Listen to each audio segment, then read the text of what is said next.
everyone. Tonight on Beyond the Headlines, we begin with a storm of words and politics from former President Jonathan's alleged comments on Boko Haram to the APC's reactions before then turning to the party's own self-assessment in a book that's been titled A Decade of Progressive Governance. Let's start with the political buzz that's been making headlines. Before former President Jonathan even cleared the air, two strong voices from the APC, Garba Shehu and Bayo Onanuga, had already gone on the offensive. They accused him of trying to rewrite the past and shift blame over Boko Haram's rise. The former president, however, has denied ever making the statement. He said his focus remains on unity and stability, not political drama. Let's bring in APC chairman in Edo State, Jared Tenebe, for more on this conversation. Mr. Tenebe, why does it seem like the APC gets uncomfortable when the former president speaks? They say perhaps you are jittery of the possibility of him running in 2027.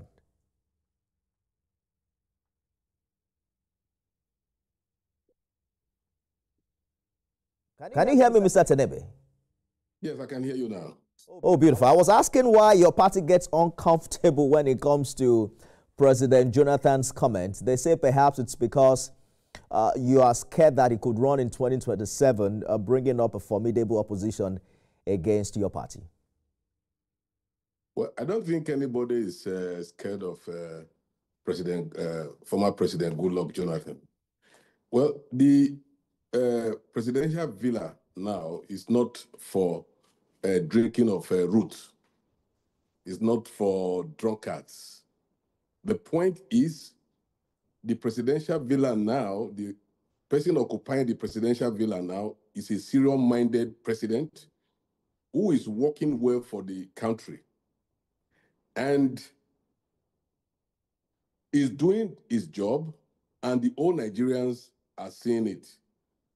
And the effect of his work is showing in our economy. So there is nobody that is afraid of former President Goodluck Jonathan. For instance, in South where he comes from, even if he's going to contest, I'm not seeing him scoring up to 5,000 votes. Well, I'm just going to, assume that I didn't hear your initial comments, because I was thinking this conversation will be focused on the issues, and I'll respectfully ask that we don't call people's names. I make people names, especially on issues that cannot be substantiated on television. What do you make of the reactions from Garba Shehu and Bayo Onanuga? Some say it's quite overreactive, especially now that the former president is saying that was even what he meant, that he was trying to buttress the point about how Boko Haram has been quite formidable against all odds. Yeah, in fact, Bayo Onanuga and they stayed on the issue. And I think the issue they addressed was what he meant. No, they didn't, because they started talking about the possibility of him running in 2027, and there was no place, as we speak today, where that has been confirmed. Well, in case he's going to run, because when he's getting to election year, and is coming up and up and up and becoming more prominent. And we are politicians. So when you see a witch cries in the night and a child dies in the morning, it is clear that the witch killed that child. So we politicians, we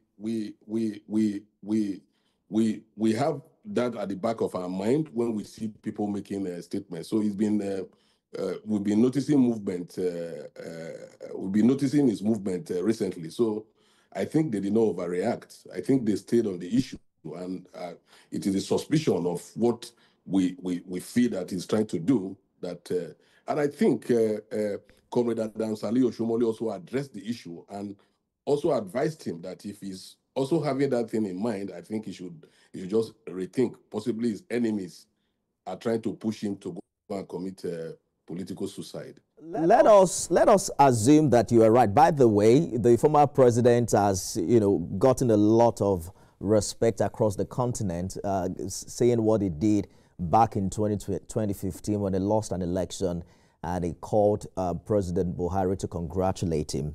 But what's your honest assessment of Nigeria under both administrations? Have we done better in the fight against terrorism and insurgency since he left office? Would you say that the quality of life of an average Nigerian today is better than when Jonathan was president? I think we have done better. You see, the whole thing, there was a time I granted a press statement. I made a press statement where I traced the Boko Haram thing to even when President Obasanjo was the president. And I made it very clear that time that when Obasanjo took over, when he took over, he disbanded the strike force. And a soldier is trained to kill. That is the reason why if a soldier is going to leave the army, he will go to a rehab center. He will be there for 6 months. From there, he will be reoriented. And they will now teach him, he will now learn a trade that he's going to survive with when he finally leaves the army. But when President Obasanjo came in, he disbanded the strike force. And the strike force fizzled into the society. That is when you saw the militancy in Niger Delta skyrocketed. And when they grant arms at the Niger Delta, the Boko Haram rose. So you can see how it has been coming. And it is always difficult when you are fighting a war within your country. It's a difficult thing to tackle. So the successive government, the Buhari government, did a lot. And the Asiwaju government is also doing a lot now. And I think they have tackled it to the barest minimum right now. So I am sure they have really done well.